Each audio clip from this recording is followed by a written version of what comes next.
Hello, this is Pixel Freak, and today I'm talking about a game called Asphalt 8. This game came out late last week for both iOS and on Android. Nice that they're doing the simultaneous launch there, but more importantly, this is the 8th incarnation of this game. Let's rewind a little bit and think about that. Smartphone gaming kind of started in maybe 2008, let's say 2009 is really where it started to get big. So the first version of this game came out sometime in 2009, 2010, and since then they've come out with 7 more of them. That's insanity, and that's probably a subtle indication that this is a pretty good game. The fact that they've come out with 8 versions of it, that says something about the franchise. They've got a little bit of faith in it, and I'd say that's accurate faith because Asphalt 8 is a pretty damn good racer. So to start out, let's go ahead and address the elephant in the room, and that is the purchase model for this game. This game costs $1 on both platforms, and when you see a game of this caliber, you expect the game to be more like $5 to $10, and when you see a price like $1, you know that there's going to be in-app purchases within the game, and with this case, you would be right. Now, it gets a little bit trickier because a lot of games that are paid with in-app purchases cost more like $5 to $7 and then have a purchase model inside the app that is very optional. With $1, you really don't know what you're going to get, but rest assured, this model isn't too bad. Asphalt 8 has one currency, and that's cash, and that cash you earn within the game for winning your various races, but also for achieving the goals that are set out for you within each race. Now, you get a decent amount when you win a race or when you earn those medals, but if you go and re-race a race that you've already completed all the medals in, you end up earning about half the value you would have gotten if there was medals to be earned. With that money, you can both upgrade your car and you can buy new cars, but that's where things get a little bit interesting for me. The upgrades on the surface look very fairly priced. The average race that you race is going to earn you somewhere around 1,000 cash. Now, each upgrade costs for the first level about 2 to 4, maybe even 500. But after that upgrade, suddenly the upgrade cost shoots up to like 2 to 3,000. Well, that wouldn't be such a horrible deal if it wasn't the fact that new cars cost about that in the beginning of the game.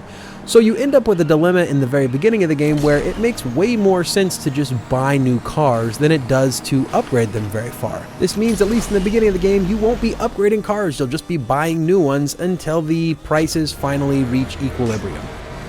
Nonetheless, this means that the purchases are going to be influenced a little bit more towards the end of the game than they are in the beginning, but from my experience, this game is completable without those purchases.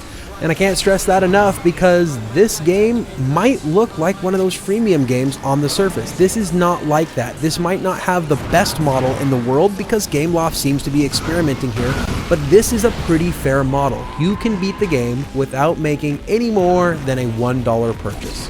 Jumping more into the gameplay, Asphalt 8 plays a lot like Burnout.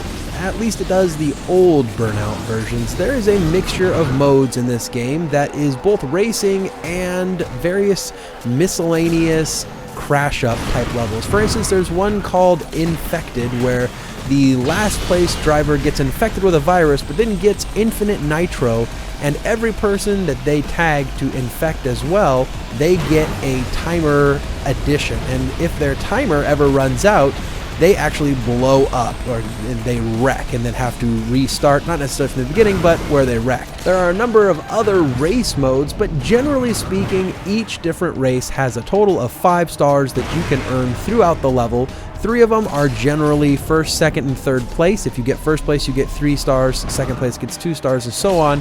And then there's usually 2 objective stars that you'll have to do either stunt moves, doing them off jumps, or some other creative accomplishment. The game comes complete with rankings and a multiplayer mode that must be played over Wi-Fi, but I find works pretty well. The graphics of the game are second to probably only Real Racing 3, but are still very solid for any smartphone game regardless of genre. The controls are fairly typical for a racing game. You have your choice between a few different modes. Mostly, you'll probably be choosing between the accelerometer, where you tilt the device back and forth, and I found that to work okay, but more interesting were the touch controls, where in this game, the steering wheel is on the bottom left-hand corner of the screen and only shows half the steering wheel. You'll slide that back and forth to turn left and right, and then you have the nitro button on the right-hand side of the screen. Now, surprisingly, these touch controls are very effective in this game. I'm not sure what makes them that much different than any other game, but I had a pretty good time with these touch controls, and I hope that other games in the future will replicate what they've done here. One additional note that should be made for the Android version is that there seems to be some compatibility issues. Now, I didn't run into these with my Galaxy S4, so I can say that device is in the clear, but some other people on the Google Play Store have left reviews that say that the game runs a little bit choppy on their device. My recommendation is that you run over to the Google Play Store and look for reviews that pertain to your device. You should be able to find some people that have had some experience now, and hopefully your device is running smoothly. My one last criticism for Asphalt 8 is the intro interface, and it's odd that this is my last criticism because when I played the game, this was my first criticism.